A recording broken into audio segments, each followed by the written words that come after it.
Hello student সকলকে Azizul education YouTube চ্যানেলটোলৈ স্বাগতম জনাইছো। যিসকল স্টুডেন্টে 2025 বৰ্ষত এইচএস অৰ্থাৎ হায়াৰ সেকেন্ডাৰী এক্সামত উত্তীৰ্ণ হৈছে তোমালোকৰ বাবে এটা খুবই গুৰুত্বপূৰ্ণ খবৰ লৈ আহিছো।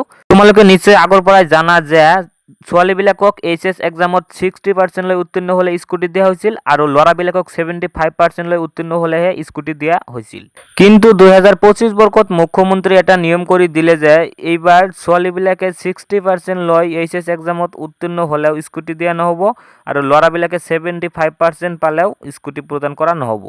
মুখ্যমন্ত্ৰীয়ে এইটো নিয়ম কৰি দিয়াৰ পিছত অসমত বিভিন্ন ঠাইৰ ছাত্ৰ ছাত্ৰী আন্দোলন আৰম্ভ কৰিছে যে আগৰ নিয়মৰ দৰে স্কুটি দিব লাগিব, ছোৱালীবিলাক 60% পালে স্কুটি দিব লাগিব আৰু ল'ৰাবিলাকক 75% পালে স্কুটি দিব লাগিব, আমি 80% নামানো। তোমালোকে যে ইমান প্ৰতিবাদ বা সোশ্যাল মিডিয়াত বিভিন্ন ধৰণৰ মন্তব্য কৰি আছা, এই ক্ষেত্ৰত ডক্টৰ হিমন্ত বিশ্ব শৰ্মা কি কৈছে?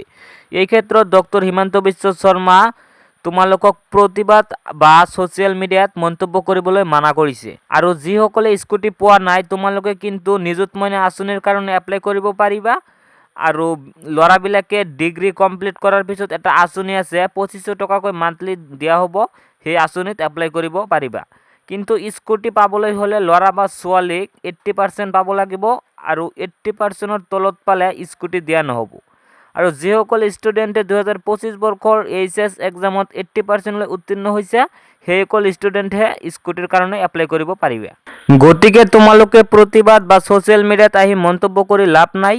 তোমালোকৰ এই আন্দোলনত মুখ্যমন্ত্ৰীয়ে কোনো ধৰণৰ ন্যায় দিয়া নাই। মুখ্যমন্ত্ৰীয়ে নিজে ফেচবুক লাইভত আহি কৈছে স্কুটি পাবলৈ হ'লে 80% পাব লাগিব আৰু যিসকলে 80%ৰ তলত পাইছে সেইসকলে কোনো ধৰণৰ স্কুটি নাপাব, 80% পালেহে স্কুটি দিয়া হ'ব। এইটো একেবাৰে অফিচিয়েল আপডেট হয়। স্কুটি পাবলৈ হ'লে 80% পাবই লাগিব, কিন্তু বহুত ইউটিউবাৰ বা নিউজ চেনেলত এতিয়াও কৈ আছে স্কুটি আগৰ নিয়মত দিয়া হ'ব।